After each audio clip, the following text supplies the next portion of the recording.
never come on here to be one of them fake ass influencers. I am a real person who been through real shit and want to share with real people who can relate in a real way.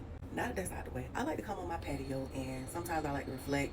Do I come out here every day? Oh, I come out here every day to meditate and this and that. No, I don't. I come out here when I can because we all know that sometimes we don't have time to do the things that we really want to do and what's important to us.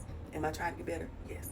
So with that being said, I just wanted to share something that I remember about my grandma. My grandma passed about 6 years ago, and I will say the reason why I am how I am has a lot to do with her. Her influence was really big on me, so I just wanted to share this. One thing my grandma taught me to do, and I have perfected, is the art of worrying. I do not worry about shit, okay? My philosophy is, if it's out of my control, what can I do about it? I pray. If it's something that I can do, I make it happen. If I don't know how to do it, I research and find out how to do it. When I want to elevate myself, I research how am I going to elevate myself. My grandma taught me that. The other day, and this is one of them praise break God is good moments. The other day, my daughter and I was talking about school stuff, and I don't like to share her business. I'm only on here to tell mine. But the things that we spoke about, it was just like she just broke down and she was crying. I told her, I was like, baby, it's gonna be okay. Then she sent me a text message. I'll show you guys the text message.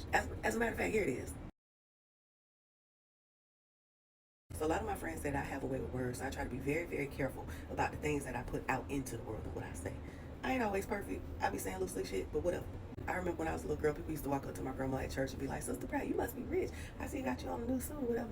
And she'd be like, I ain't rich, but my father is. And I'd be looking at her like, girl, your daddy dead. What did you talk about? But the father she was talking about was God, okay? And I know when I get on here and I cuss a little bit, you know, God is working on me.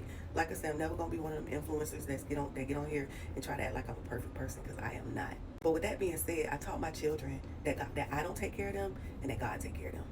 And I want to share this with y'all because y'all are God's children too. That job that you right now you stressing about and you pray to have, be thankful. If you don't like it, find something else. But don't quit that job, okay? Find you something while you're in that job. That check that's about to hit tomorrow, that's already spent, or like I said, because I'm from South Florida, spent, okay? Don't be tripping about that. Your bills paid, you good. Another one to come. Them little groceries that you have in there, somebody don't have them. Be thankful. You're going to get some more. That man or woman that you prayed to God to leave you because they stressed you out, now you got peace. But now you complaining about being lonely. Find yourself, be still, be peaceful, and be thankful. You get what I'm saying? A lot of times we look at where we want to be and we don't focus on where we at, okay? So I want everybody to focus on where you at, where you came from, and then make plans to go where you need to go or where you want to be. I love y'all.